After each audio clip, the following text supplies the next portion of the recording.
Hello, ladies and gentlemen, and welcome to a very tasty little episode of the Gitcast podcast with me, Gitbag the Great, and last time's guest. Flash Suppressor, how do you do? Yeah, I think the last podcast we did was on World of Warships, wasn't it? I reckon so, yes. Yeah, so we are going to be doing this one on World of Tanks. So, if anyone isn't into the gameplay in the background, and it also might be a bit slower on my end because I've got fraps running in the background. By all means, put this podcast on in the background and just listen to the tones of our voices while you go about Reverberating. while you go around your daily business. I guess we'll start off as we need to go on as usual. So, how's your last week or so been? Well, my last week or so has been quite an important one, actually. I'm not sure if we had already spoken about this on the last podcast. I think we haven't. But I've been able to find myself some work for the summer. We might have done, but we might in have Berlin, done it before. Fun? We might have done, but we might have done it before you started your work. Yeah, well, I haven't started the work quite yet. It starts in about a week's time. All right, okay. Yeah. Okay, hold on a minute. Let me just pick out an appropriate tank. Yes, we'll go with this one. And remind everyone again of what it was that you've gotten your job in. Yes, well, I've been looking for some summer work for a while now, and I applied for various things, most of them in Britain, but I also applied for some in Germany, where my family still lives. And I have now got a job working in the big Lego shop in Berlin. Probably just for the summer, but we may see. Which looks to be quite enjoyable. And guess what? You get free or discounted Lego. Yeah. The discount amount varies between 30 and 50%. That's still really good, though. That is pretty good. And they're quite flexible with holiday, and I mean, it's part-time, but from what I can tell, most jobs like that these days are part-time, and I'd rather have some employment than not while continuing to look for other things. Yeah, something sort of like a stopgap to act while you search for something a bit more like what you're really wanting for, like say in the civil service or working on a heritage site or something like that. Yeah, something like that. The civil service is still my main goal, definitely. I'd also be interested in something potentially journalistic, research or news related. I've applied for an internship or a small sort of assistant position at an English language for the Anglophone diaspora in Berlin, an English language magazine about Berlin. It sort of comes out every so often. They do sort of reports. It's quite popular, actually. It's called the Ex-Berliner. It's pretty good. I've read many of its articles over the years. Yeah, you and also and it would look good on the CV to have that. And I'll look for other things to keep myself busy. Like I can finally join the Berlin Historical Society that I've always wanted to join, and all the rest of it. Yeah. So it should be fairly nice for a few months just to sort of be back with the family, living in the family home for a while. I was a little skeptical about it because, I do want long term to live and work in Britain. But, I'll go where the work is, basically. Because the chaps at the Lego store knew me because I once did my high school work experience there when I was 15. And I've been back there a couple of times looking for work, but up until now, they've never really been able to hire me because they only sort of hire people for a particular length of time. So, student summer job or whatever. Yeah, I see what you isn't mean. really what we're looking. It wasn't really what they were looking for. So they primarily hire people on a seasonal basis to a certain degree, then. Yeah, basically. Yeah, no, I've seen that happen a lot more with bigger companies as well, where they want to keep either rolling contracts or just work on a seasonal basis so that they don't have to tie people down too much. And I've noticed it particularly happens in, well, obviously, cities and towns with a lot of unis near them. I mean, Brighton, either within or near the vicinity of Brighton, you've got, the University of Brighton and the University of Sussex. You've got a whole bunch of technical colleges inside the city, as well as some music schools. Yeah, you got what, isn't it? The Downs University. Yep, that's that's another sort of like smaller technical university as well.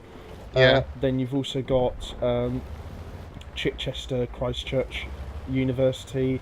You've got Northbrook College in Worthing. You know, there's a lot of like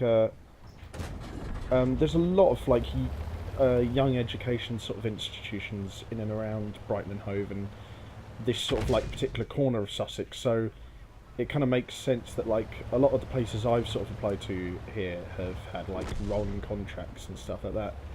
And same thing with Berlin, because Berlin's a much bigger place than Brighton, but still got like a fair few notable. It's got a fair few technical colleges, and it's got about 2 big universities in it. Yeah, exactly. So like even though it's a bigger city than Brighton and Hove, it's like similar sort of thing, really. Yeah, I mean it's nowhere near the size of London, but it's pretty big. Yeah, and my thinking behind that is that like because students are working on a term basis, they only want to hire them on like a seasonal sort of thing. Yeah, that makes sense. So that's been the most important thing that's happened to me over the past week. Well, yeah, obviously. But there's also been like a couple of other things, like my younger sister, who was recently on an exchange trip to France, is now hosting her exchange partner here. So they've been off doing the occasional thing, and I've been involved with a couple of the milder things. Wobble, wobble, my fluffy pants! I'm on a podcast with Ted, you dimwit. Wait, was that your sister? Please tell me you got that on record. Yeah, I did. Was that your sister? Yes. Oh, that's brilliant. It's like when I was recording a video of like Rocket League with some mates a while back, and like one of my mates' brothers just came in at the end right as I was finishing recording and just went, "Bye."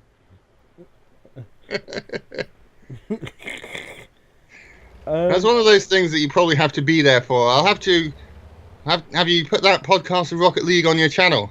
It's not a podcast. It's just an episode of me and my mates watching playing Rocket League.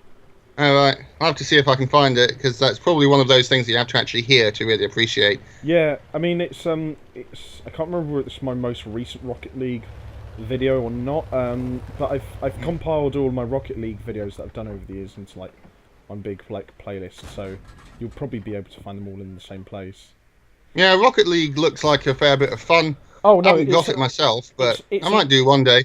Now, what I've been playing a lot of lately is Mario Kart, because we've got a sort of like Wii U here at home that belongs to my little sister, and she really likes Mario Kart. And she also had to train because her French exchange partner is apparently really good at it. So she wanted me to play with her. It's like when I had to sort of like semi-train myself in FIFA, because I knew a lot of the guys I'd be staying with at uni would be good at it. Yeah. I mean, yeah, I still can't score free kicks on the game, but you know. Yeah. But I am really good at penalties. But funny enough, actually, speaking of that, I was in a. Speaking of like my previous week, yesterday we were going to record this podcast, but my brother was in town for like a couple of days, so I decided to hang out with him for a couple of hours. And we went to this internet cafe down on near the seafront in Brighton. It's kind of like an internet/gaming cafe. They do fruit smoothies, they do alcoholic drinks, coffees, little snacks. They do nice. They do sort of like lunchy food there as well. So they do like toasties and hot dogs and all that sort of thing. You know, and they've got an outside sitting area if you don't really want to play computer games, and you know, you can also like just rent out some like board games while you're there. And then indoors they've got like 3 big TV screens, one with a Nintendo Switch, one with a PS4, and one with an Xbox One. And then also a couple of like 2 or 3 big arcade machines, one of which was one of the old arcade machines from when Tekken Tag Tournament just first came out. Oh wow! But I was there with my brother yesterday playing the Nazi Zombies mode on Call of Duty World War II, and and a fair bit of very frantic Street Fighter 5. Nice. But I saw that on their Nintendo Switch that they had at that place. They had the most recent Mario Kart. So which one is it that your like sister and a mate plays? Yeah, we've got Mario Kart 8. Oh, right, okay. Yeah. I don't know what Yeah, it's pretty good. I really like building my own little car and finding the exact right combination. It actually came in handy just yesterday because I was playing, what do you call it? Knights of the Old Republic, the real-time RPG thing by BioWare that came out like more than 10 years ago now. And there's one sort of swoop bike racing section in there. And, right. after playing Mario Kart on 200cc, it was quite tame. It was just you're just like, this is hoppycock. I can do this in no time flat. Absolutely, that was me. Yeah. Last thing that I've sort of got from this week, other than, well, I've been dealing with various administrative things like getting insurance and criminal record checks and so on for starting work and all that kind of thing. But the last thing that I'd like to talk about is my recent culinary experience of mine. Oh. Because on the first night of my sister's French exchange students arriving, we went out to a really nice traditional German restaurant in Berlin. Like a proper kind of place with like boar's heads and antlers and stuff hanging from the walls, that kind of thing. Yeah. And there they all had schnitzel, these really thin, very tender schnitzels with potato salad or German-style fried potatoes and onions. Whereas I, being a vegetarian, had vegetarian Maultaschen. Maultasche literally translating as maw bag, because it's a bag that you shove in your maw, sort of thing. And basically it's a bag that's stuffed either with meat or with vegetables that have been chopped quite finely. And I had a couple of nice ones of those in a very nice creamy asparagus sauce because it's asparagus season. So really nice. Is it basically like a German version of ravioli? Pretty much, yeah.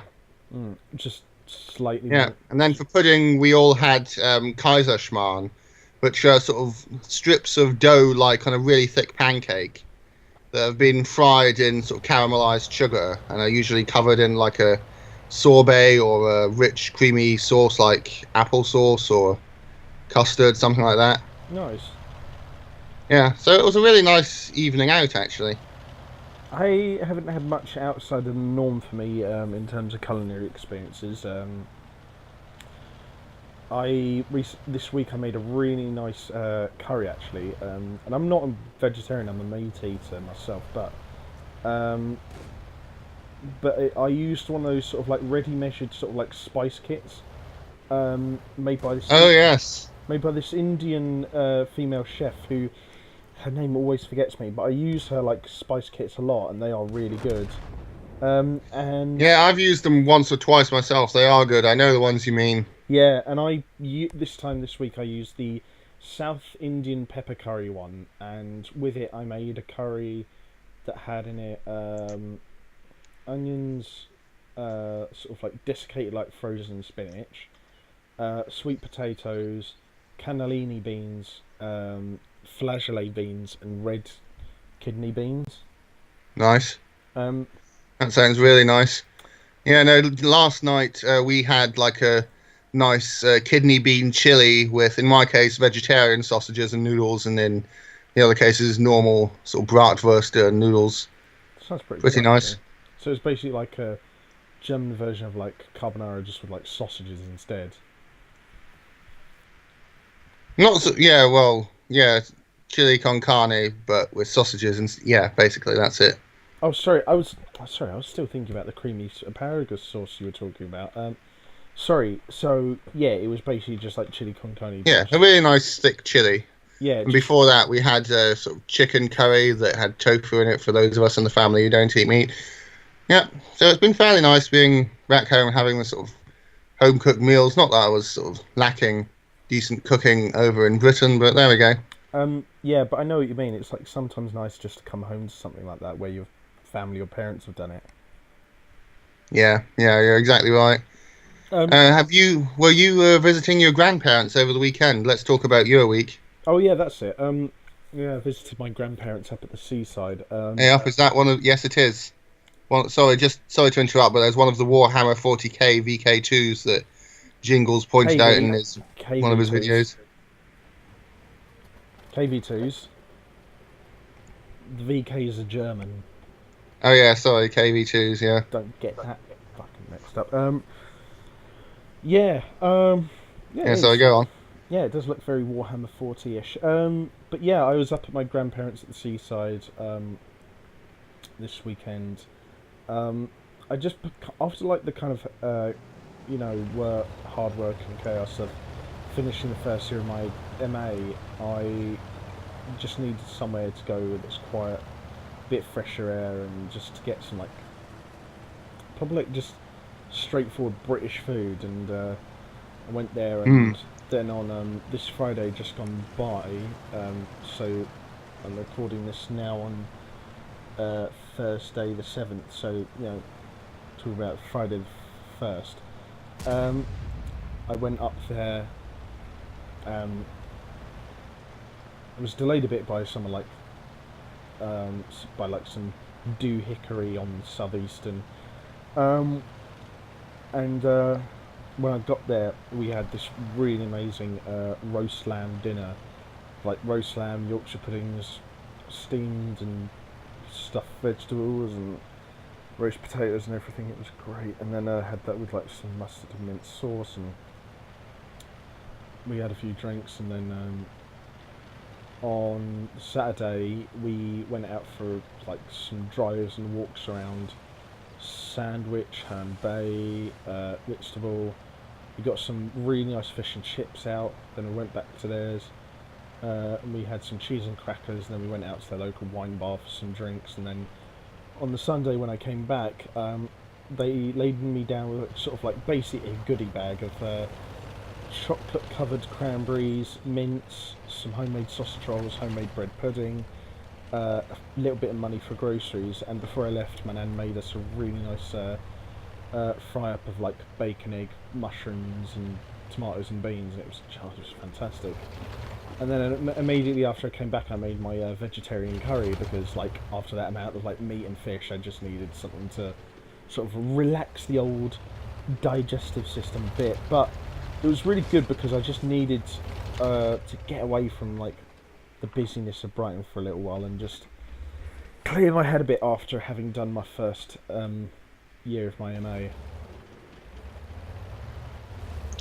Yeah, no, I'm sure.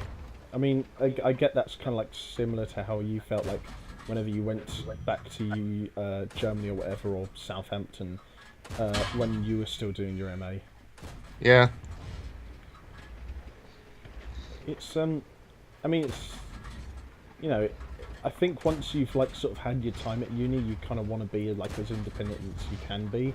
Yes, exactly. That's the feeling that I feel as well.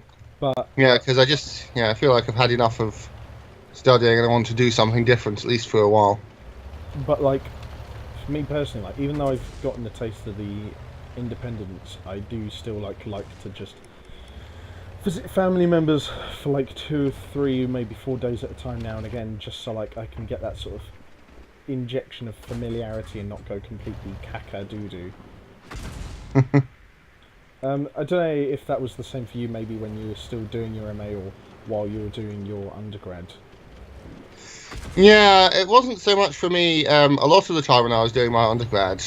And it was nice to relax and go home and have the sort of security for the first couple of years. And then in the final year of my undergrad, that's when I really started feeling like if I don't sort of get out of here, I'm going to go a bit insane. Because of just the way you're sort of doing one thing, you've got this thing constantly hanging over you for a while when you're studying and all that kind of thing. Damn it.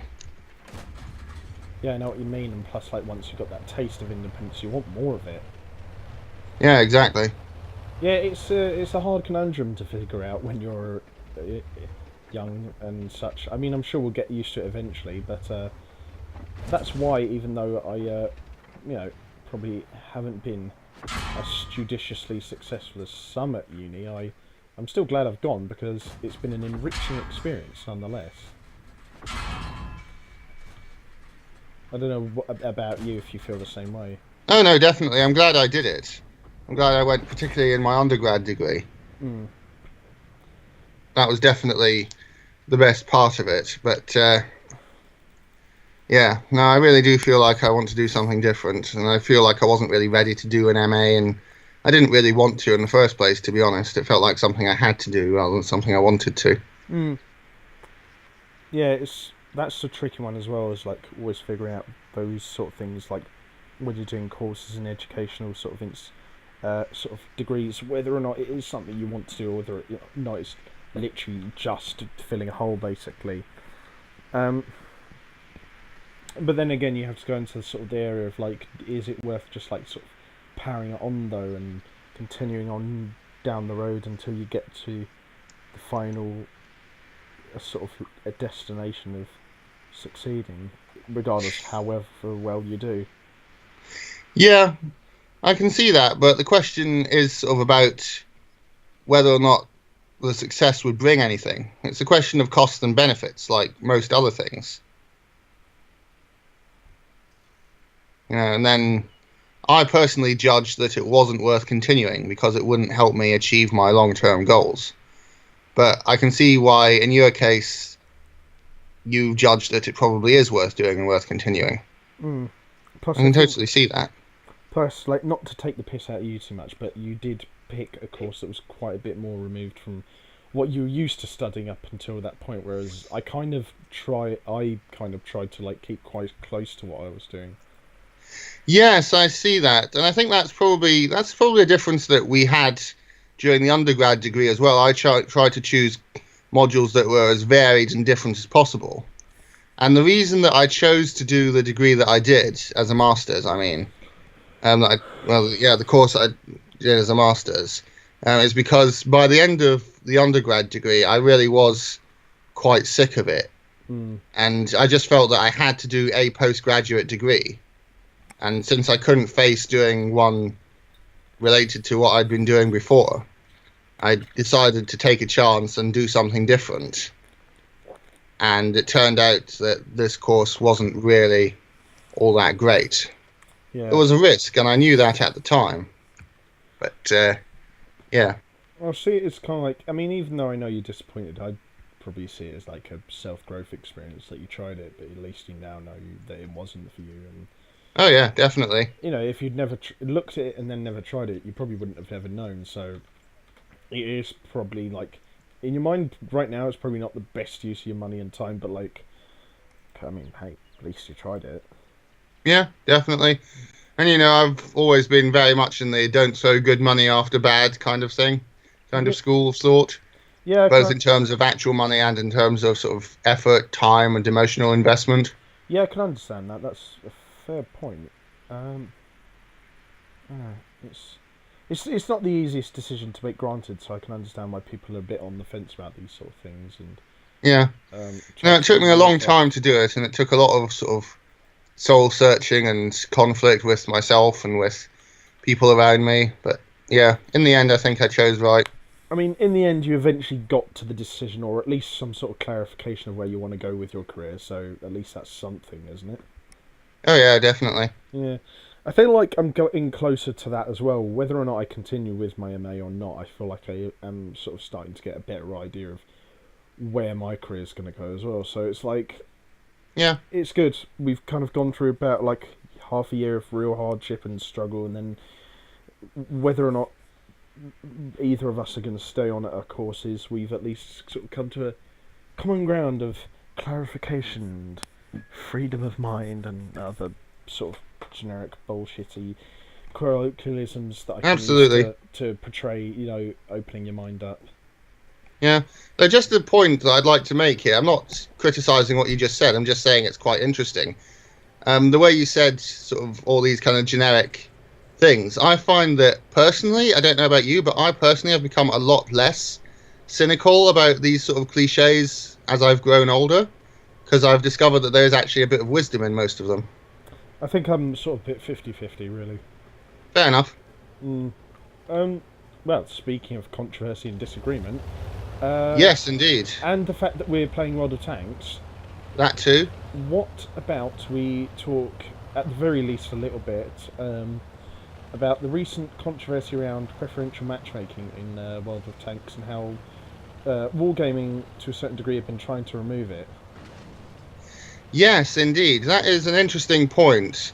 Um, I watched about half of the Mighty Jingles' video on it, so I have a fair idea of what it's about. But you seem to know a bit more about it than me. So how about you give the listeners a brief summary of it? Yeah, sure thing. Right, well, just before to paraphrase, like, I'm not the most knowledgeable mind on this issue, so I will be leaving a few links to some videos in the video description below this video that kind of bit more in depth and a bit more accurately portray and describe this whole situation. And I definitely recommend everyone goes and reads and watches everything that I put in the video description. But I shall, yes. basically, to cut the story short, Wargaming for quite a while now been trying to slowly wean preferential matchmaking tanks out of the world of tanks. And for anyone who doesn't exactly know what that means they have a downward matchmaking spread of like -2. So, like, say you're going to a match with my Panzer IV-S here, and you'll only ever see below you the lowest tier 4s. Right. But then, say, let's pick another but then all preferential tanks have a going up preferential matchmaking spread of +1, whereas like any tanks with non-preferential, just standard preferential matchmaking, will have a upwards sort of matchmaking spread of +2.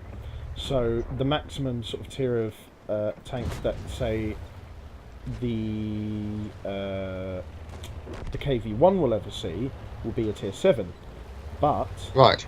the maximum that say the tier 8 IS-6 will ever see, which is also a preferential tank, is tier 9, because it only gets preferential matchmaking, in large part because of the fact that it doesn't have a super powerful gun that has penetration. Right, so let me get this straight. Not all premiums have, sorry. Sorry.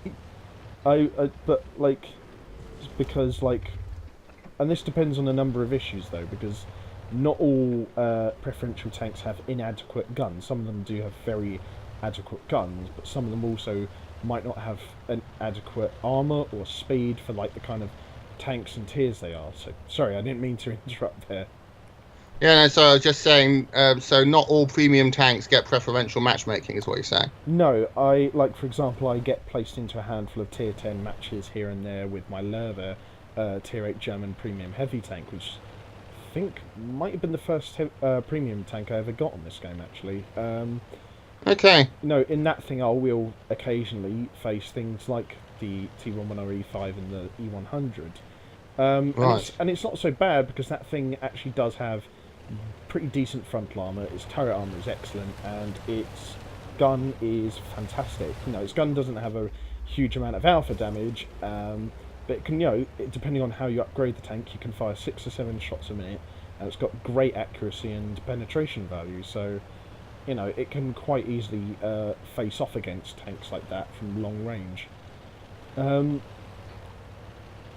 yeah, but then you've got tanks like the KV-5, the IS-6, the Panzer IV-S, the Su-122-44, tanks that have preferential matchmaking, that require the matchmaker in World of Tanks that sort of distributes tiers and types of tanks across matches in a particular way, to behave in a very particular way regarding these tanks. And the way that Wargaming seem to have tried to tackle the issue of these kind of tanks just constantly being bottom tier or being placed in matches where they're not really adequate is to sort of slowly wean them out, or make it so that they have contemporary matchmaking, or that they're a lower tier or stuff like that.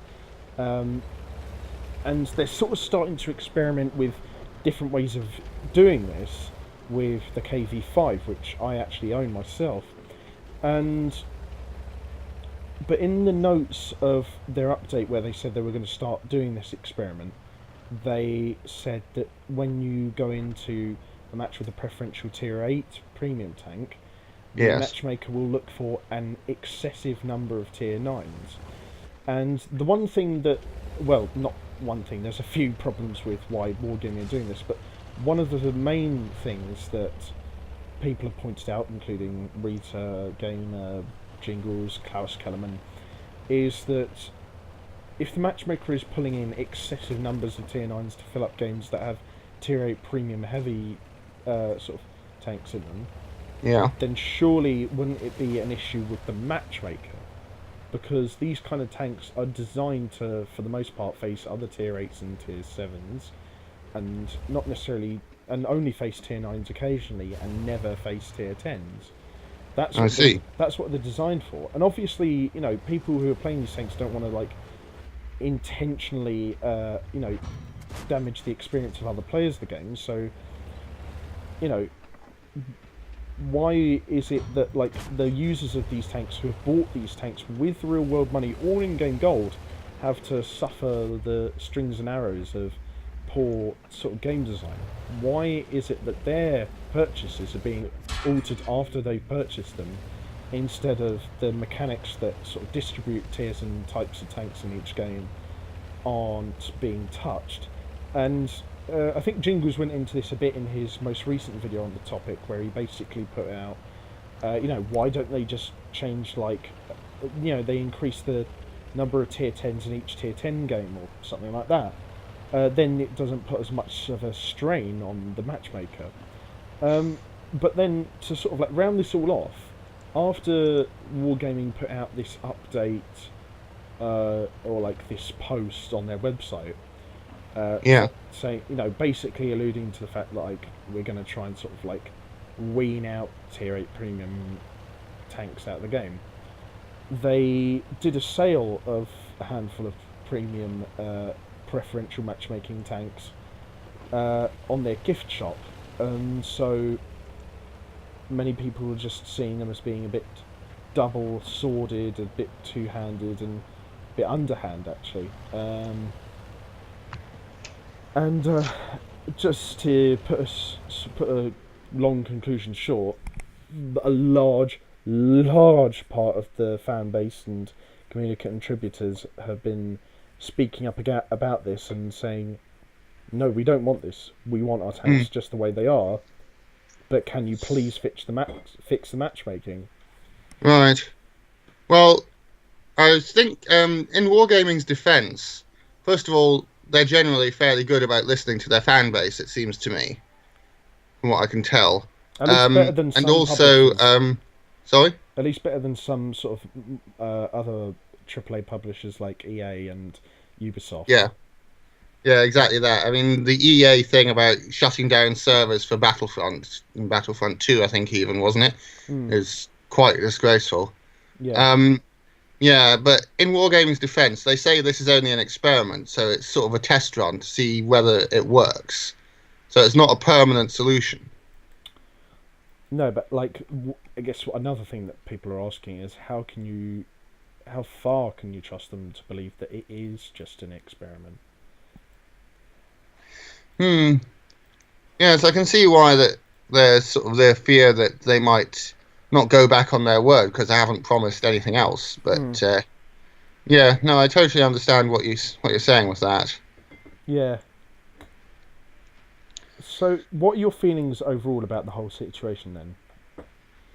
Well, first of all, it doesn't necessarily apply to me that much because I don't have any sort of higher tier premiums. Particularly the highest tier premium I've got is my tier 6 TOG. Particularly ones with preferential matchmaking.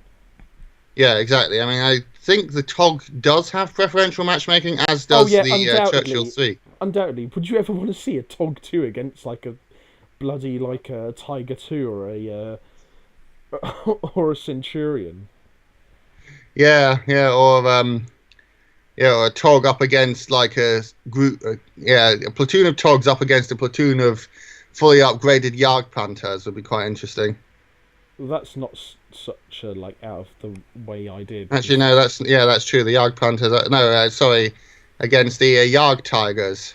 Jagdtigers tier 9, Phil. Oh shit, yeah. All right, you'll get there eventually. Yeah, okay, the Jagdpanther 2s then. Yeah, there you go. Yeah, Okay, that's it then, yeah. yeah, or like say a platoon of fully upgraded ISU 152s. Yeah, exactly. Yeah. So like, what else do you think about it then?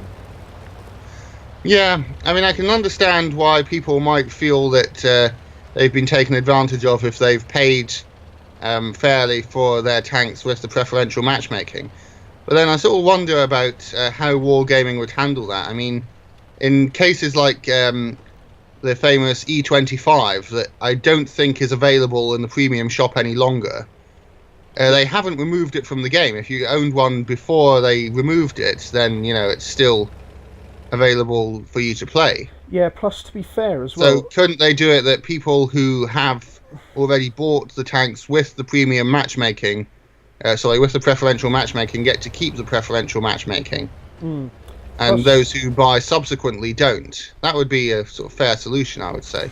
Plus, if they didn't do that, then they'd most likely do the other option of replacing it with a tank of another comparable tier, or like letting them keep it but changing the tier and type of matchmaking of it, but giving them another sort of tank to act in that place where Yeah. that particular. Also, tank they used could to think be. up some like other kind of perk. Yeah, like, but speaking on my point, like, back when they introduced Tier 9 tank destroyers years ago, Yeah. like around the time when I started playing the game in 2012, Right. I think I remember this was back when, I think the T-30 was like the Tier 10 American heavy tank, and the T-34 American heavy tank was the Tier 9. Right. And if you had those two tanks at the time of this particular change, it was basically party time for you, because immediately you got changed from having two tanks to four, because the T-30 became a Tier 9 tank destroyer. Yeah. The T-34 American tank became a Tier 8 premium heavy tank, and then instead of those, and then to replace those guys in a way, you got the T-110E5 Tier 10 normal heavy tank, and the Wow. and the M103 Tier 9 heavy tank. And so basically, if you had those at that time in World of Tanks history, it was like Christmas had come early. Goodness, yes.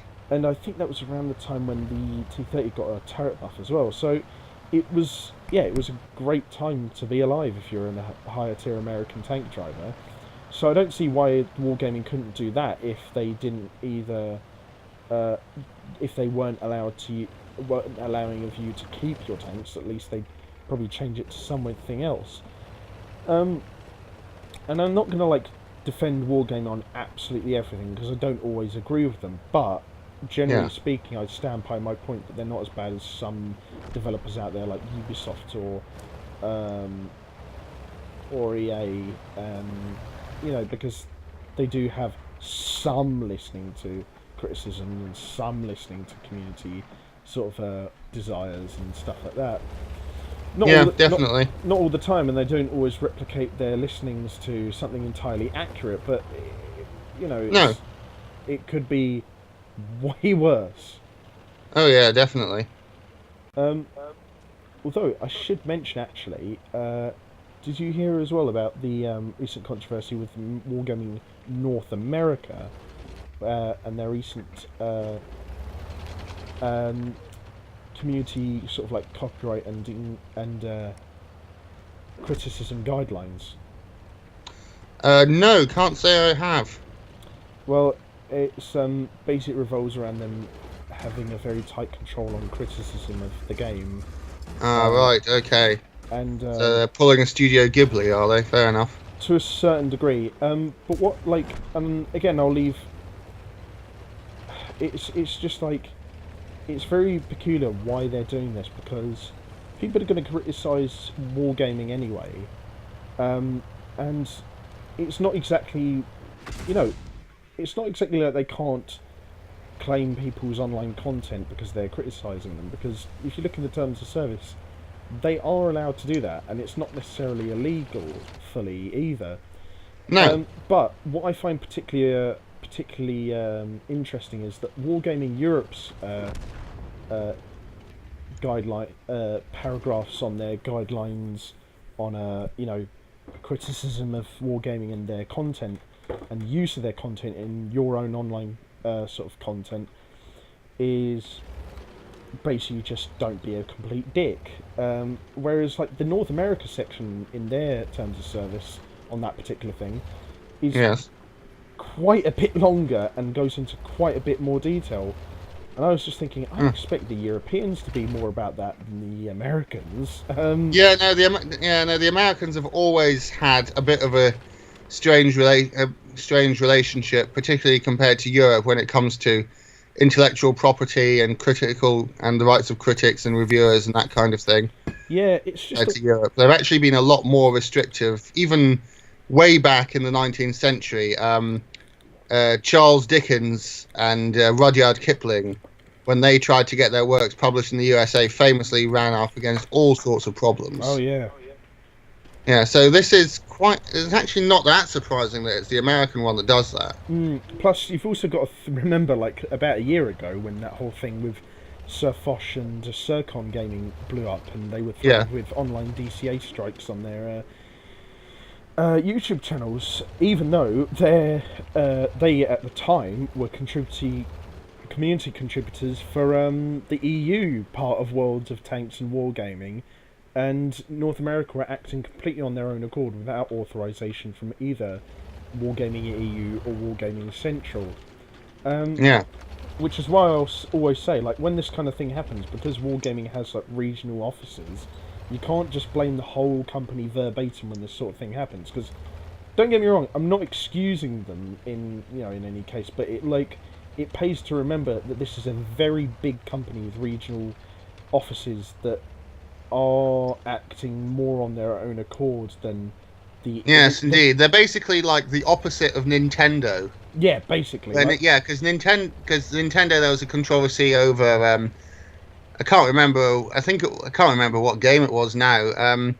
There was a controversy over over preventing same-sex relationships in this kind of RPG that they had going. Oh yeah. And Nintendo USA obviously came in for a lot of criticism because USA is one of the sort of main battlegrounds for same-sex couples' rights and all that kind of thing. And it wasn't really right to blame Nintendo USA as such, because Nintendo Japan keeps complete creative control over everything, basically. Yeah. So, but with like the wargaming situation, it's kind of reversed because exactly. Wargaming do claim overall authority over all the company's decisions, but like the smaller stuff, like deals, regional prizes, and the regional distribution of gold and stuff like that, is done via the individual sort of regional offices, be it Europe, Asia, Australia, Russia, America, whatever. So you actually can't really blame the whole company as a whole. You can in like certain things, but certainly not with things like this. And also, to like add a point onto all this, you would have thought Wargaming would have learnt their lesson from last year when they had that whole thing with Sir Fosh. But seemingly not. I don't know. And I would say like it does just like really annoy me, like when I've seen people online just criticise the whole company as a whole, and not like say, oh wait, it's a company with regional offices that act with general autonomy. Maybe I should just criticise the one company or sub-company that's doing this. Right, yes. I mean, I don't want people to sound like I'm just constantly on my knees kissing the toes of Wargaming, because like I said, I don't always defend them. Their actions in dealing with preferential matchmaking, for one, I'm not really a fan of. No, I can't say I am either.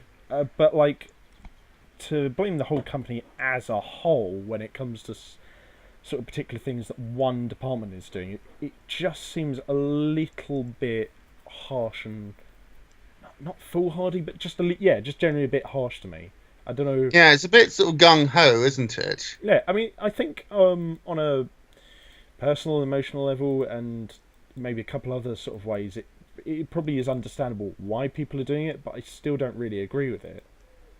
Hmm. I mean, I don't know. What do you feel about all this? Well, my opinion as a whole is that Wargaming is right that something needs to be done about the situation with the with the way the matchmaking works at the moment, and they're well within their rights to try it this way. But at the same time, I can understand why people feel like they've been sort of ridden roughshod over. So yeah, ultimately, I think we need to wait for a while to see how their proposed solution works and just how much they're going to listen to the community on this. I would agree, but I would just say I do think something does need to be done promptly about the matchmaking, because whether or not they continue through with this thing about preferential matchmaking, the matchmaker, particularly with higher tier tanks and premiums, is a bit clunky at times, to say the least. Yeah. Well, I mean, I think we've gotten a good amount in there about that particular topic. Some good disagreements, some good agreements, some good defence and criticism of wargaming. I don't want to go on about that too much longer, because other people online have already talked about it to quite a great detail, and yeah. I mean, tell you what, I've got something similar that we can talk about very briefly. Oh, yeah, sure. You may be aware that recently the lineup for the German World Cup team was announced. And there's been a bit of controversy surrounding that.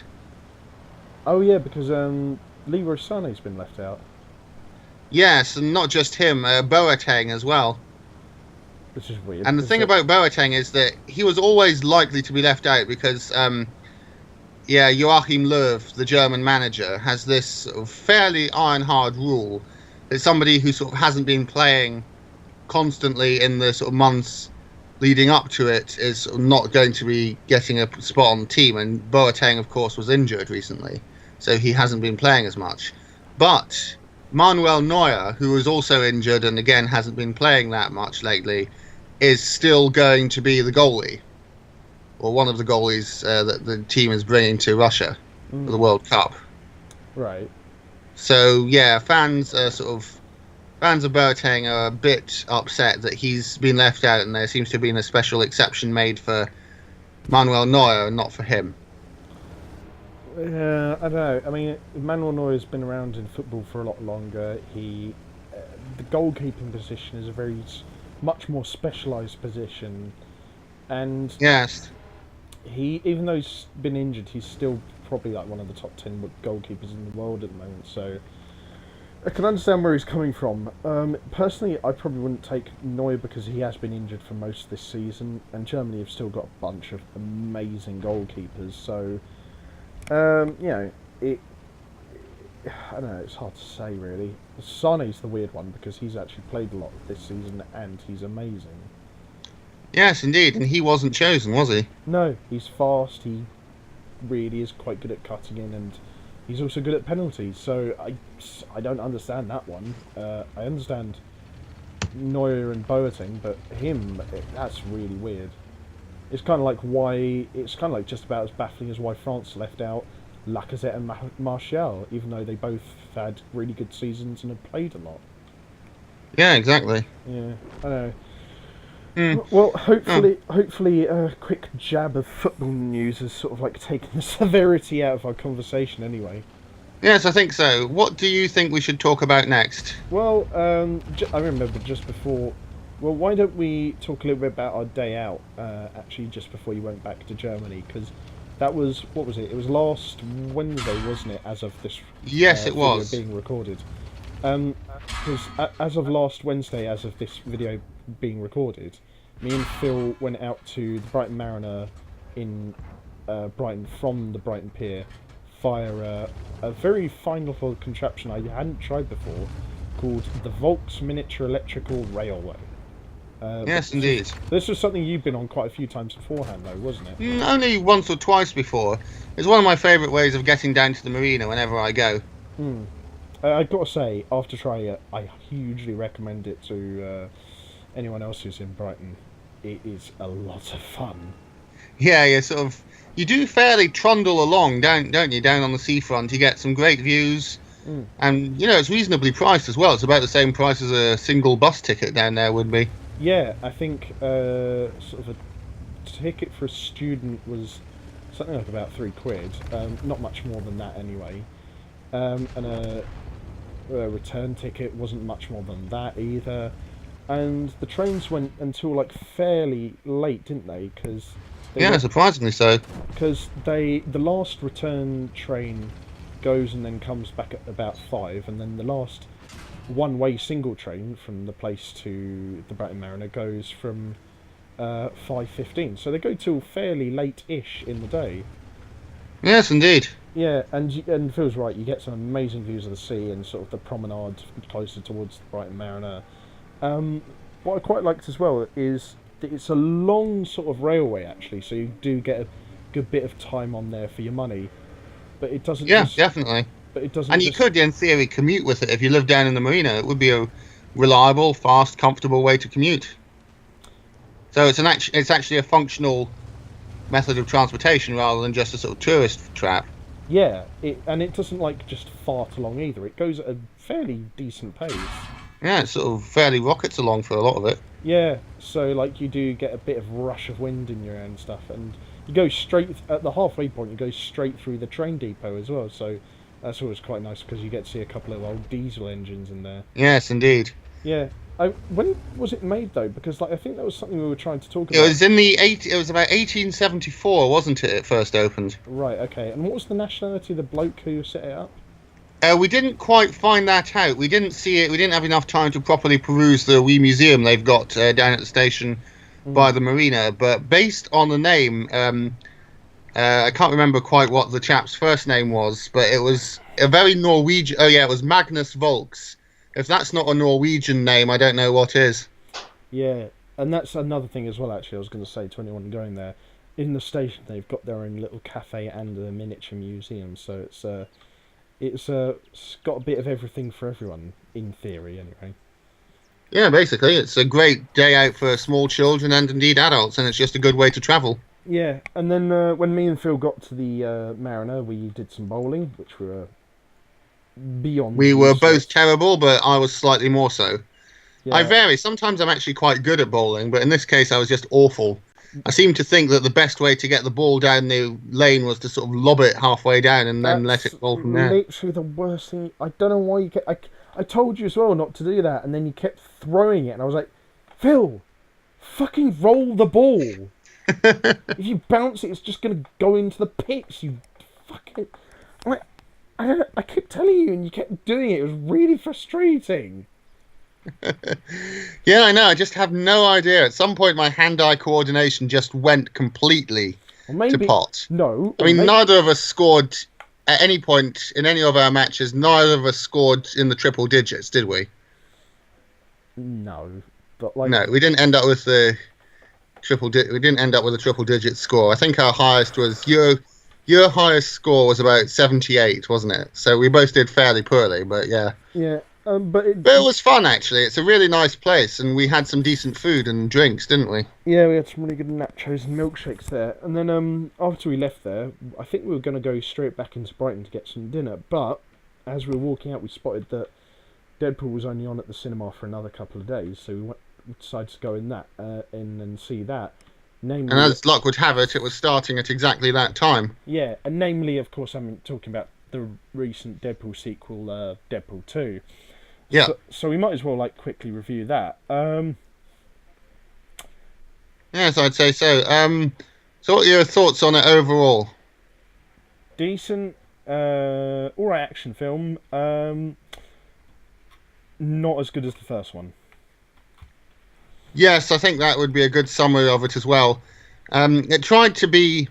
I don't want to say it tried to be darker, because the first Deadpool had some fairly dark and disturbing bits in it. Mm. But once it actually suffers from the problem that the Deadpool series has so far managed to evade that plagues most of the Marvel films, namely they have difficulty balancing their threat with their comedy. yeah, the seriousness with their humour.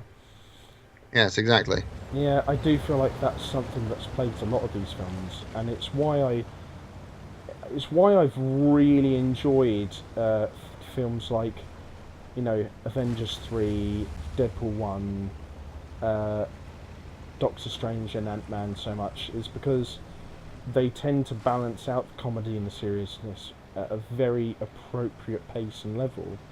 So I Yeah. never feel like there's any tonal whiplash like what you get in, say, um, the second Guardians of the Galaxy or something like that. Um, Yes, exactly. I mean, in that film, like, it's constant jokes and constant humour, but you've also got an underlying theme of genocide. So I'm just like, this doesn't really fit, guys. Like, couldn't think of a better place to put this. Um, but yeah, I think the first Deadpool Yeah. really fantastically managed to avoid that through a mixture of just Yeah, just going for outrageous shock humor that actually works for once, yeah, and also and not making sort the of film's undertones so serious that it got yeah, distracting. I mean, it was fairly serious in places because one of the core themes was that Deadpool was dealing with having been diagnosed with cancer, but at the yeah, same time, it didn't like force it in. It was just like it treated it as like, well, this is unfortunately just something that people have to go through. yeah, But it didn't linger on it for so long in such a manner that it became overbearing for the rest of the plot. yes, Um, precisely. but then you've got this film where they've added in about another 3 or 4 other key issues about life and stuff, and Yeah, I mean, they haven't done it anywhere um, near as subtly at all. no, nowhere near subtly enough. I mean, there's definitely child abuse in this, There's and also it's child hinted that there may torture. even be sort of paedophilia. Yeah, And I'm fine with people dealing with that in film, but they just never really seem to. They sort of brush it under the carpet a number of times. yeah. There's also torture, and Yeah, it's just like and psychological torture and experiments and prison sort of issues. It's just like this is a bit like much for this kind of film, really. yeah, Um, and I mean, granted, I'd admire them if they tried to do it in a framing that was a bit more appropriate for these kind of like issues and messages, but it just doesn't work here. I'm sorry. And like, I know there's people defending this film saying it's better than the first one. If that's your opinion, that's fine. But it's just like it just isn't as competent with these sort of things as the first one was. I'm personally believe. yes, I'd have to agree. And it just wasn't as funny. There weren't as many jokes. There weren't as many funny ideas. And also, would just like to point out, and I know this may just be like a difference of political opinion, and I'm more often to talk about these sort of things on the Gitbag Grumbles channel, but the particular like the SJW sort of sort of theme of some of the jokes was a bit cringe for me personally. I know I didn't really notice that personally as such, but well, maybe, like I said, it could maybe just be a difference of political opinions, but yeah, possibly. I personally noticed it and I thought it was a bit of a mare, to be honest, and it really got under my skin at some points, and I did feel like that in particular was shoehorned in quite a bit at certain times. Not sometimes it actually fit fairly well, and it was quite an interesting critique on like modern language and stuff like that, but it was overall I didn't. Yeah, I don't know. Sometimes it seemed to me like it was actually a bit anti-social justice warrior, like it was sort of satirizing people who make sort of racism accusations with little to no evidence or something like that. But I can see why, you might think differently. And if that was the case, then that's fair enough. But even then, I still don't think that particular aspect of the comedy was all that well implemented, to be honest. Yeah. But I mean, I don't think the film was all bad, to be honest. And I suppose we should talk about some of the positives. One of which was, in my opinion, the comedy. Not the comedy. I just spent the whole time criticizing it. The fucking the action. Sorry. Yes, the action definitely. It's it's actually really good in this film. I've got to say, after having given it some thought, I think it's probably not better than the first one, but No. it's definitely, I think, at least on the same level.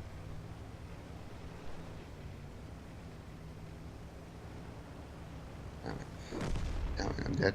Yes. I think so, though. I will say I thought there was a bit of a tonal disconnect between this sort of fast-paced, high-octane, heavy CGI action scenes in the first and second act, and the sort of more grounded, realistic fight scene. There's a bit more sort of realistic choreography and so on at the end. I feel like Where, okay, spoiler alert, they're sort of fighting these like nurses no, in no, this. no. Let them find out for themselves. Okay, fair enough. Well, anyway, I think there's a disconnect where there's sort of a bit of a shift where things become a bit more realistic and serious towards the end. And I think the action there is still okay, but they don't sort of have any really jaw-dropping shots. And if anything, the action at the end becomes more comedic. Do you think, though, that might just be on account of the writing more than the action direction? Yeah, probably. I think that's probably fair to say. I mean, that's what I personally feel like. I'm not trying to excuse anything there, but like I do feel like one of the weaker parts of the film is the writing, which of course the comedy and dialogue stems from, and the writing frames the story and the action scenes, and as a result, Yes, I mean, I think. Yeah, sorry, go on. And I was just going to say, as a result, some of the otherwise excellent action does suffer because of this jarring shift in tone towards the end of the film, where it becomes, like you said, a lot more serious and not in a good way. Yeah, exactly. No, Deadpool should tackle serious topics, and it always does, but it sort of got to tackle them in a way that fits with the humour, and it kind of didn't in this one. That's why the first film was such a big hit, because it had... I mean, it had stuff about arms dealing and mercenary soldiers, that kind of thing? Well, no, the main thing behind Deadpool's adventure was the fact that he was dealing with cancer. Yeah. And that he'd been experimented on. So it had 2 or 3 sort of like central underlying subtexts, one of which was particularly prominent, that being the cancer.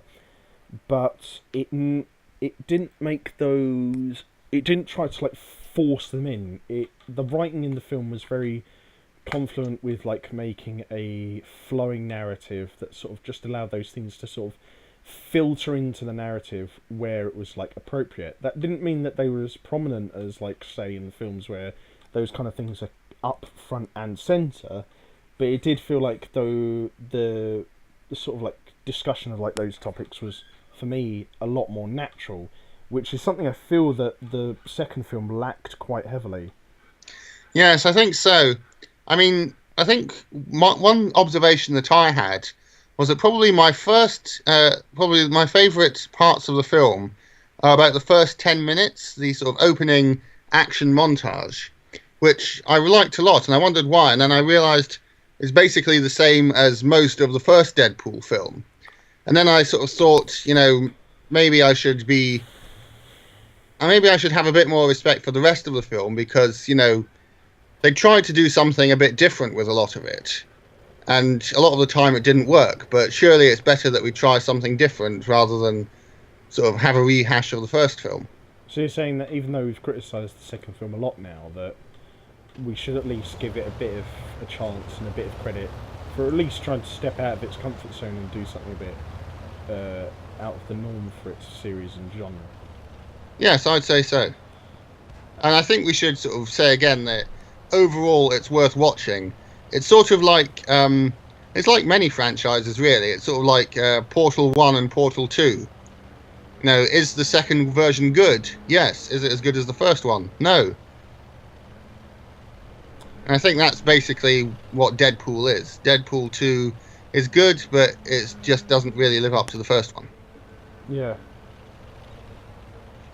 And I also think while I would say like when people are doing something new, to be incredibly careful with it because it might piss off established fans. Don't be afraid to do it anyway. Just all I'm saying is just be very careful when you're doing it. Oh, yeah, definitely. I mean, I think we could maybe draw a comparison with this and the new Star Wars trilogy.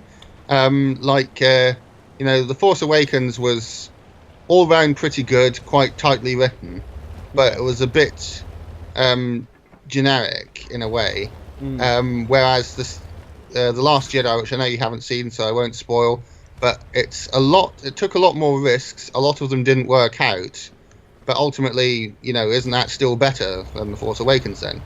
Given that they tried to do new things with it. Well, I don't know about that because just trying something new isn't necessarily a good idea if it doesn't work in the end. Like, it's admirable, I think, on a moral and ethical level, but like, if it doesn't work, then on a qualitative level, it's just a bit pants. Yeah. And it's like, say for example, the whole thing with when Marvel were trying to really push the movement of feminism in some of their comics. Yes. Now, some people who agree with feminism might say, well, that's a really good thing. They're trying to do something new in a genre or a medium where it wasn't as common before. But then again, and I'd say, like, okay, that's fair enough. Like, I'm not a feminist myself, but like, if you want to see that in your comic books, go ahead. But you do still have to make it a good comic book in order for it to sell well and get that message across. And a lot of these comic books were pretty bad, especially in terms of their writing and Yeah. their overall portrayal of already established characters being given a new ideological coat of paint, so to speak. And again, even though I'm not a feminist, I'm not necessarily bashing them for putting it in there. What I am bashing them for is replacing a lot of the core characteristics of some of these characters with that, and then butchering the writing. So I would say that's the main thing: is don't feel afraid to do new things regarding whether or not you're making cartoons, comic books, films, video games, or whatever. But by all means, just make sure it's good. Because if you make it bad, then no one's going to care, or your movement and your ideas and your beliefs and your creative ideas will all take a hit, as will your career as well, of course. So I think the main thing is make it good, be cautious, and if you can fit in a bit of experimentation, maybe try that as well. Yeah. I mean, the thing about that is, first of all, I would say that I'd sort of have to disagree a little bit, not with your ultimate conclusion that the comics need to be good for the political message to take, but I just say that comics have always sort of had a bit of a political angle. In fact, quite a strong political angle, because they weren't, at least at first, they weren't censored as badly as many other forms of media were in the sort of mid 20th century. I'm not saying that political messages in general. I'm just saying, like, I was just mentioning specifically feminism, because it wasn't particularly notable being noticed as having a particularly notable presence in comics before. I'm not so sure. I mean, think of like Wonder Woman. Even though it was fairly mismanaged at certain points, there was always a feminist angle to that, and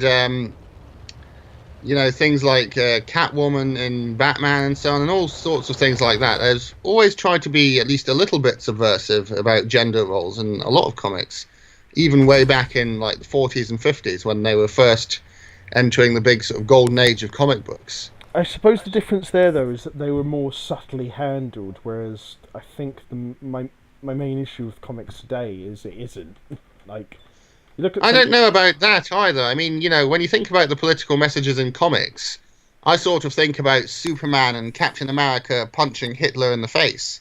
I mean, that's not subtle, like, political satire, is it? That's so I'm guessing the political messages in female Thor and some of the young generation comics coming out of Marvel recently aren't unsubtle then. No, they're definitely not subtle at all. But I'm just saying, comic books aren't known for their subtlety generally, are they? Oh yeah, well that's a fair point. Like it's a pretty hard thing to take comic books seriously regarding political messages when you've got people dressed up as spiders, bats, and literal flame tornadoes. Yeah. Yeah, no, I think we can agree. I think we can agree on that. Well, I'm not disagreeing with your opinion generally that the Marvel comics have mishandled a lot of their political messages. Yeah. But I think we need to sort of bear in mind what Marvel is doing with those. It's using its comics as a sort of testing ground and looking at, the reaction online. They don't give a damn if female Thor doesn't sell well. They're thinking in 20 years' time, how can we use this to make a major motion picture? That's what they're doing. No, they are trying to push a political message, though. Well, I'm sure the artists may be, but the company itself most definitely is not. Well, they probably are, because they're the ones hiring the artists and the writers in the first place. And granted, if it failed immediately, then they probably wouldn't continue with it. But this kind of trend in Marvel has been going on now for about 4 or 5 years.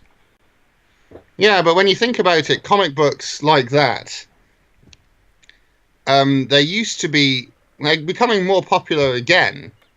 But basically what happened was during the 90s and so on, and indeed a little earlier, comic books really became a very enclosed and very stagnant art form for the most part.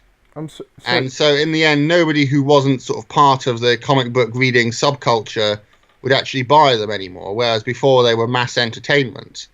And that was a good thing in many ways because it meant the comic book industry could explore new ideas, many of which Marvel is now profiting from with its big film franchises. Yeah, the film, so now not the actual comics, though, because their comic sales have taken a real slump in the last couple of years. Yes, but once again, Marvel doesn't really care about that because they know that the money is in films, not in the comics.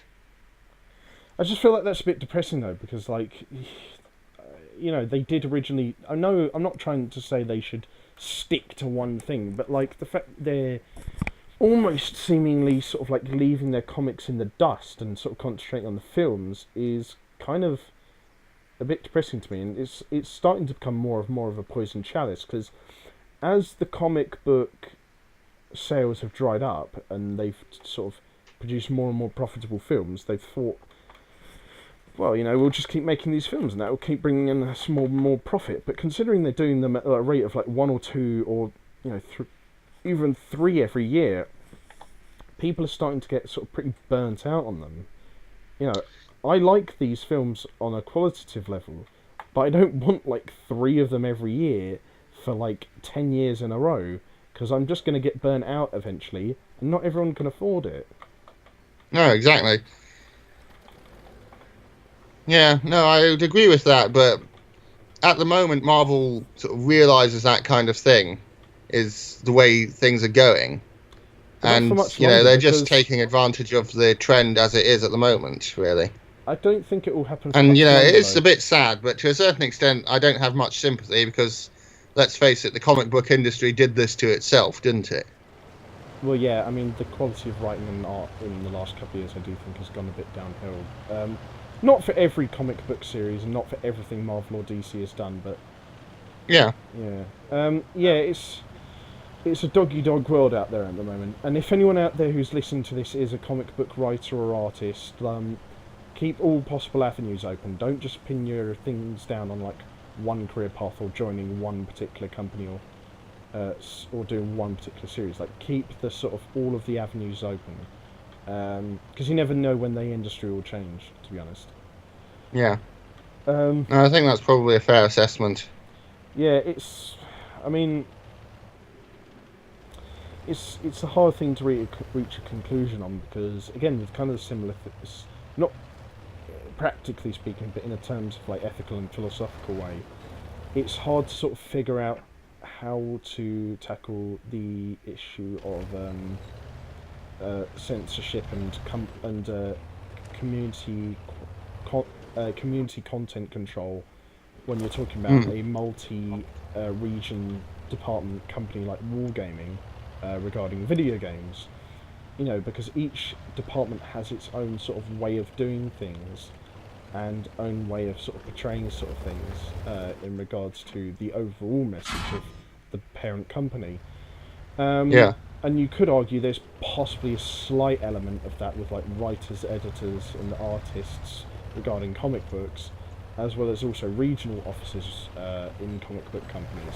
Perhaps not as prominently as with video games, but maybe to a certain degree, I think. Yeah. But that might just be me clutching a bit more at straws, because I do generally think that's a lot more prominent in video games. Even in more homogenous companies like Nintendo, like you mentioned earlier. Yes. Still, it brings up quite a few interesting questions, though, doesn't it? Yes, I think you're right. It does. Yeah, and to everyone at home, sorry if it's got a little bit political towards the end. Yeah. Well. Yeah, I suppose so. I mean, sometimes it's nice to have a bit of a discussion like that. But shall we move on to something else, do you think? Yeah, well, just before we do, just to go back to Deadpool 2 briefly, That's true.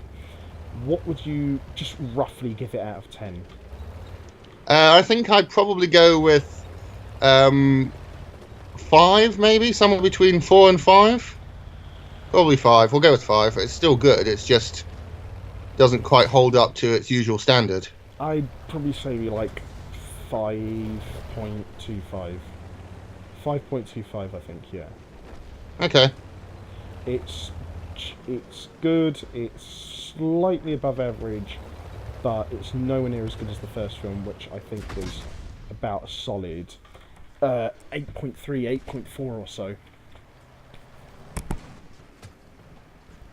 Oh, God, I did so badly in this game. Yeah, I haven't done too terribly. I've managed to get a kill, surprisingly, but I'm about to die because I'm surrounded. Training for his tracks. Got him. I'm just going to try and keep him tracked. It's not going to work. And there's this bloke. Got shot off. Come on, come on, come on. Come on, you can do it, you can do it, you can do it, you can do it. Actually, I was going to say, there's quite a funny thing actually happened when I was at this internet cafe yesterday as of this recording. Yeah. With my brother, and we were playing some Nazi zombies on Call of Duty World War II on their PS4, and at one point my brother, we were on this particular wave of zombies, and there was only one left, and my brother had to run off and activate this generator. Meanwhile, I just stayed with this zombie in the middle of the arena, and I was just running around backwards like while it was running, trying to chase me. And then my brother came back and he just saw us, like, I was just running around backwards in a circle while this zombie was chasing me. I was just going like, come on boy, come on, who's a good boy, who's a good boy, who wants a zombie biscuit, who's a good boy, come here, come here, come here. And like treating it like it was like my dad's pet miniature bull terrier. Goodness. Actually, while you're back in Germany, do you have any plans to get any pets or anything? No, I don't. I mean, we always talk about getting... Well, the Sims family doesn't really have that much luck with pets, to be honest. We've had 3 guinea pigs, all of which died after a few years of various illnesses and so on. Usually they got like a parasite or something under their skin. What did you probably guys from being do? out in the garden. What did you guys do that they... Oh, you let them out in the garden. That's daft. No, it isn't. They like eating grass. You buy cages for them, nail them into the ground. But yeah, other than that, we also had some goldfish for a while, which it turned out weren't actually goldfish. They were koi fish, sort of miniature koi fish that you're supposed to have in a pond.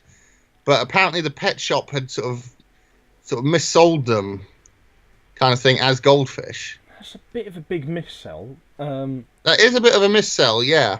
So they obviously probably weren't too happy in their sort of smaller tank. Yeah. Yeah, so that was bad. Yeah, we can't have a dog because all of us either have work or school or whatever.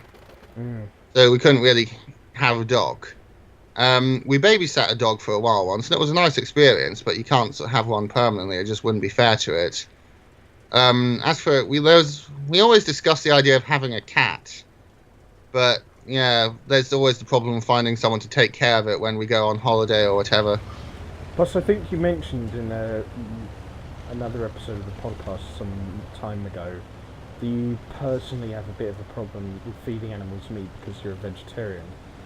Yeah, so that wouldn't be a problem because, it's like my family and so on. Yeah, but like I'm saying, like if you're living on your own and stuff, I think. Yeah, if I were living on my own, I probably couldn't really countenance having a cat or a getting dog. like a carnivorous animal. Yeah, having a I cat could or a get a dog. tortoise or something, or maybe a guinea pig, but actually Yeah. no, I don't want a guinea pig, they're boring.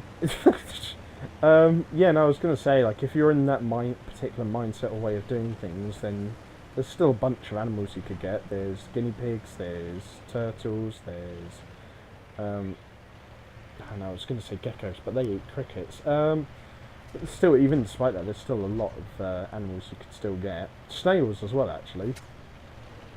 Yeah. Snails apparently do make all right pets, and they're vegetarians, so... Yeah, that's true. Trying to think what else there is. Sure, there must be some sort of breed of snakes or something that just eat vegetables and fungi. There must be some breeds of mice that do that as well. Yeah, I think mice you tend to like feed them these sort of pellets that are usually made with like grain and that sort of thing.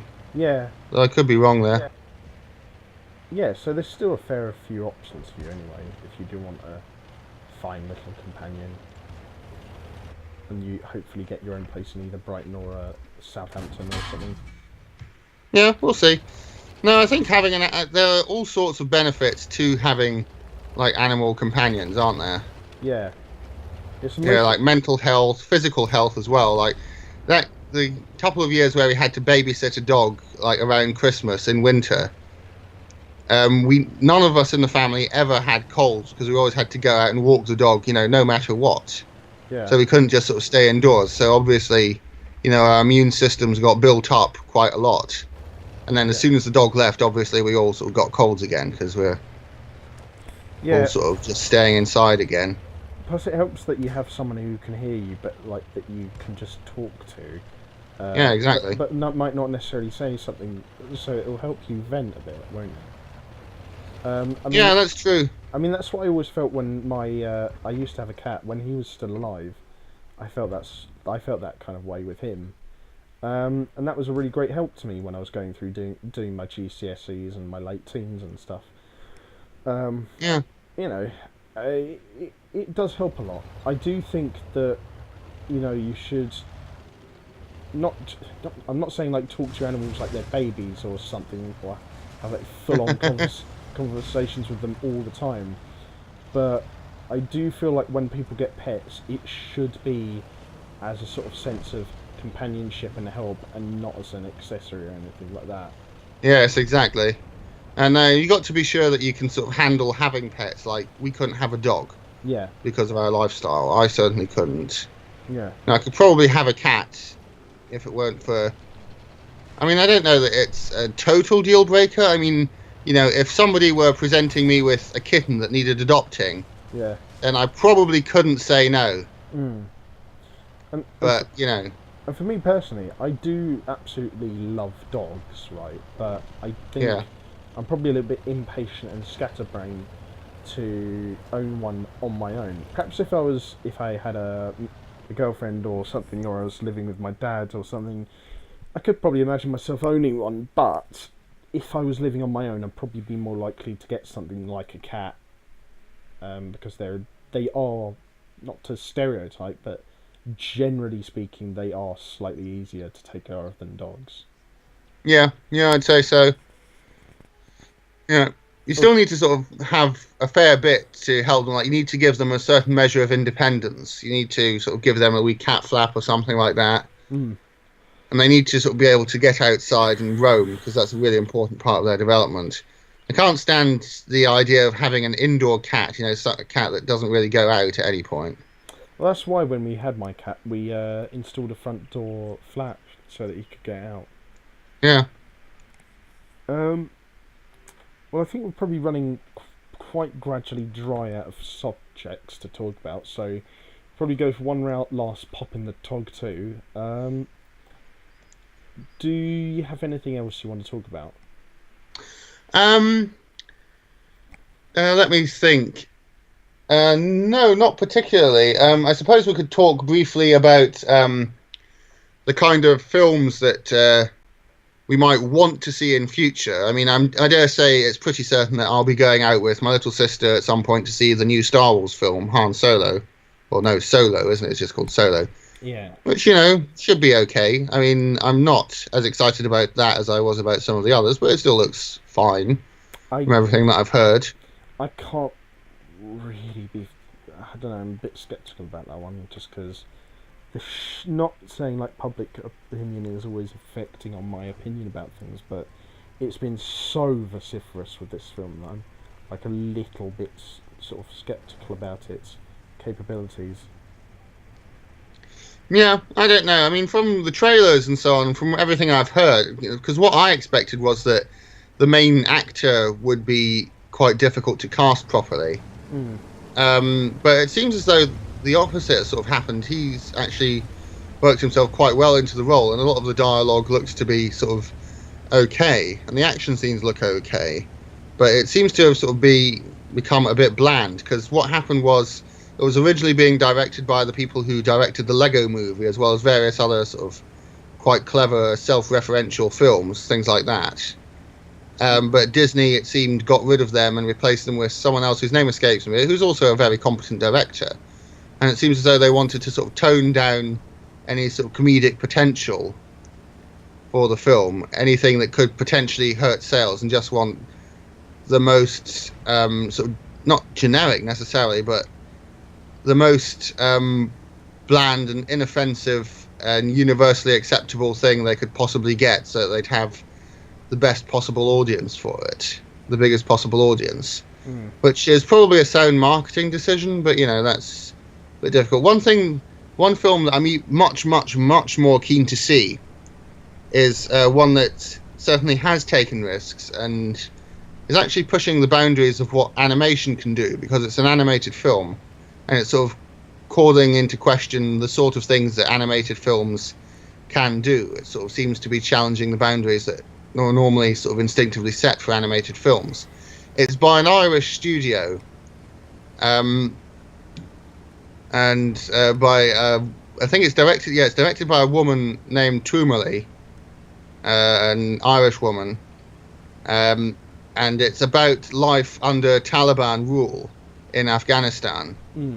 And it tells the story of this 12 to 14-year-old girl whose father is arrested by the Taliban, and so because women aren't allowed to leave the house, they're suddenly left without the eponymous breadwinner being the title of the film. And it's all about how they sort of try and cope with life under Taliban rule, and yet apparently it's not supposed to be a sort of really depressing film. It's actually supposed to be quite a sort of pleasant and hopeful one. So we'll see. I'm actually quite looking forward to seeing it. Unfortunately, it doesn't seem to be on in any cinemas here in Germany as of yet, but I don't know if it's even out in Britain yet. You might want to keep an eye on, like, any of the big Odeons or whatever, or maybe the Duke of York's Picture House if you're lucky, though they tend to have quite an eclectic selection of films on at any given time. When I first saw the trailer, I saw the title Breadwinners, and I thought, Breadwinner, sorry, and I thought, that sounds dumb. And then I watched the trailer and film, and I thought, actually, this looks really good. I'll be really up for like watching this when it comes out, because it looks like it's portraying a very interesting part of the world in a very sort of like dark period, but in a very interesting manner that I didn't expect. So I agree, I'm very much up for seeing it, but I don't think it's coming out anyway worldwide for like quite a bit of time. Where's that AMX-12T firing from? I have no idea. I'll forget this. It's hard to sort of like completely judge whether you like it or dislike something based off of your initial reception of like its announcement or its trailer or something. Generally Yeah, speaking, I don't know. I just saw a review of it in the paper.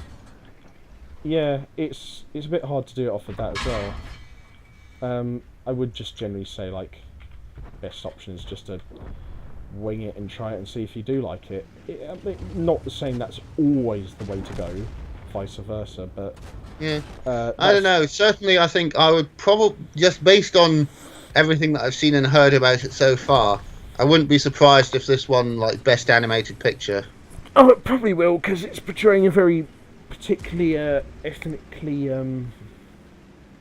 sort of like sort of specific part of the world, and it's doing it in a very Yeah, interesting way, and it's central around a very particular time and period in history and particular group. So it could, yeah, probably will do. yeah. Despite that, I'm not sure if I'd really describe it as Oscar bait necessarily.